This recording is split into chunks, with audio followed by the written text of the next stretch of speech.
तो डॉक्टर ने भी जवाब दे दिया था कि मतलब उनको खुद नहीं पता था कि क्या मेडिसिन देनी है। उन्होंने मुझे बोला कि देखो हमारे हाथ में अब नहीं है, आप प्रेयर्स कीजिए। तो फिर उसके बाद हम आईसीयू से आए तो अगले साल फिर दोबारा ऐसा कुछ हुआ, और सबसे बड़ी हैरानी की बात ये थी भैया कि जब भी इनको फीवर होता था वो डिटेक्ट नहीं होता था कि किस रीजन से हुआ है। मेरा बेटा यूजुअली हॉस्पिटलाइज ही रहता था, उसको फीवर रहता हो जाता था 104 105 तक पहुंच जाता था, और मतलब बिल्कुल आईसीयू वाली स्टेट होती थी। मैंने स्वर्ण प्राशन आपने जब बताया तब से स्टार्ट किया, और उसके बाद से टचवुड एक भी हॉस्पिटल विजिट नहीं हुआ है। फीवर आया था बीच में, लेकिन हमने एलोपैथी नहीं लिया, हमने आयुर्वेदिक मेडिसिन लेके उसको ठीक कर दिया।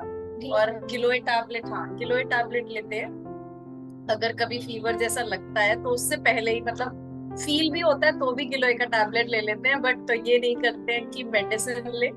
और स्वर्ण प्राशन को हम कंटिन्यू रेगुलर रखेंगे जब तक हम रख सकते हैं, या एज जब तक होती है उसकी। बट आई थिंक दोनों ही बच्चों में ये था, स्टार्टिंग से थोड़ा इनको फर्स्ट ईयर से ही इनको फीवर वाला प्रॉब्लम था।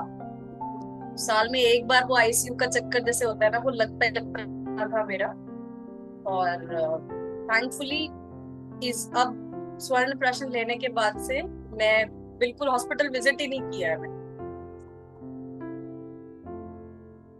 बेटे को तो शायद मैंने 3 बार हॉस्पिटलाइज किया है। और मतलब जब वो एक्चुअली पैदा भी हुआ था तो मेरे को चिकनगुनिया हो गया था। तो वो फर्स्ट केस था दिल्ली में जिसमें मतलब बाय मदर बेबी को, इन्फेंट को चिकनगुनिया ट्रांसफर हुआ था। तो डॉक्टर ने भी जवाब दे दिया था कि मतलब उनको खुद नहीं पता था कि क्या मेडिसिन देनी है। तो इनफैक्ट मैक्स में हुआ था ये। तो जो दिल्ली साकेत मैक्स है वहां पे जो सीनियर कंसल्टेंट है, उन्होंने मुझे बोला कि देखो हमारे हाथ में अब नहीं है, आप प्रेयर्स कीजिए, और हम मेडिसिन जो है वो प्रोसिन वाली चलाएंगे फीवर की। हमें नहीं पता चिकनगुनिया में और क्या दे सकते हैं, we are just trying and testing. तो हमने बस यही बोला ठीक है, हमें आप पे विश्वास है, आप जो करे करे। और मतलब ऑब्वियसली भगवान हमारे साथ है, हमने कुछ गलत नहीं किया है तो वील सर्वाइव।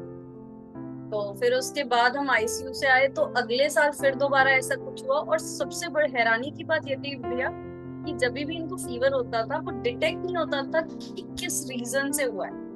मैं मेडिकल ही लाइन से हूँ, तो मैं पूरी रिपोर्ट पढ़ती थी, उस पे सीआरपीएफ बढ़ जाता है, सीआरपी सी रिएक्टिव प्रोटीन बढ़ जाता है, विच शोज अंदर इन्फेक्शन है। पर किस चीज से हुआ या क्या इसका कारण है वो आज तक कभी पता नहीं चला इसकी किसी रिपोर्ट में। और सेम छोट बेटी के साथ हुआ जब उसका फर्स्ट बर्थडे था, उस टाइम पे भी वो आईसीयू में एडमिट हुई, और उसको डॉक्टर्स प्रिडिक्ट कर रहे थे कि यूटीआई है, बट यूरिन में भी कोई इन्फेक्शन नहीं मिला। और इनफैक्ट उस टाइम तो खैर मैं बहुत ज्यादा घबरा गई थी क्योंकि उसका 104 से नीचे जा ही नहीं रहा था फीवर। तो फिर डॉक्टर ने उसका सेरिब्रोस्पाइनल फ्लूइड भी निकाला, सीएसएफ जो रीढ़ की हड्डी से निकालते हैं, वो तक निकाला ये चेक करने के लिए कि उसके मेनिंजेस या ब्रेन में तो नहीं है फीवर। बट कुछ भी पता नहीं चल पाया। और क्योंकि उस टाइम पे कोरोना बिल्कुल स्टार्ट ही हुआ था, वो फेब 2019 की है, तो फेब 20 तक तो कोरोना पीक पे था उस टाइम पे।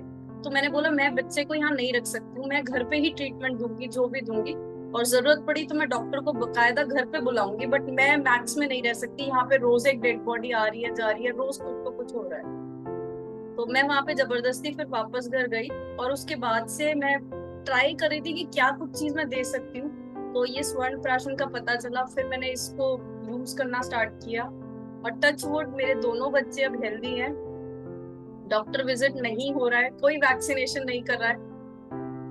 इनफैक्ट भैया अब जो इम्यूनाइजेशन कार्ड आता है ना, मैं तो मेरे बच्चों के बीच में 2.5 years का डिफरेंस है, मैं तो उस कार्ड को कंपेयर करती हूँ ना, तो जहां पहले 5 थी वहां आज 10 है। मतलब मुझे समझ में ही नहीं आ रहा मेडिसिन कैसे बढ़ रही हैं, या बस यही है रोगों के नाम इन्होंने बढ़ा दिए हैं और मेडिसिन डबल कर दी है, क्योंकि वो डॉक्टर की फीस, उतने डॉक्टर विजिट्स हो जाते हैं हमारे। तो बस वही है, बाकी ऐसा कुछ नहीं। और मतलब इनका जो वो चार्ट होता है बस उतना मैंने किया है फॉलो, उसके बाद हम कोई कुछ नहीं करते हैं, डॉक्टर के पास जाते ही नहीं है।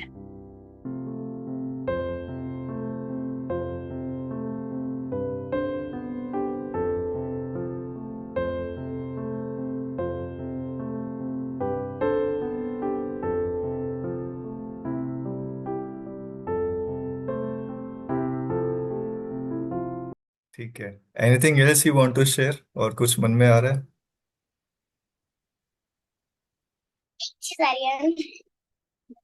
क्या बताओ।